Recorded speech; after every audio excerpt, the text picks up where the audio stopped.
বাংলাদেশ ফুটবলে এক নতুন অধ্যায়ের সূচনা। নতুন প্রধান কোচ টমাস ডুলির অধীনে প্রথম match ৫ June ২০২৬ FIFA international friendly Bangladesh বনাম সান মারিনো ইতালির মাঠে লালসবুজের মর্যাদার লড়াই। স্কোয়াডের সবচেয়ে বড় খবর, দীর্ঘ প্রতীক্ষার অবসান ঘটিয়ে জাতীয় দলে ফিরেছেন অভিজ্ঞ গোলরক্ষক আনিসুর রহমান জিকো।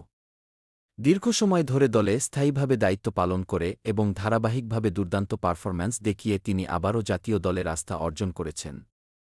২০২৪ সালে বাংলাদেশ দলের কোচ হাবিয়ের ক্যাবরেরা তাকে দলে রাখেননি, ফলে জাতীয় দলের বাইরে থাকতে হয়েছিল এই তারকাকে। তবে কোচ ক্যাবরেরার বিদায়ের পর নতুন কোচের অধীনে আবারও জাতীয় দলে সুযোগ পেয়েছেন জিকো। যদিও থাইল্যান্ডের ক্লাব হাইল্যান্ড গোলপোস্টে চলতি মৌসুমে তার পারফরম্যান্স নিয়ে কিছু সমালোচনা ছিল, তবুও তার অভিজ্ঞতা ও দক্ষতার ওপর ভরসা রেখেই তাকে দলে ফিরিয়ে আনা হয়েছে।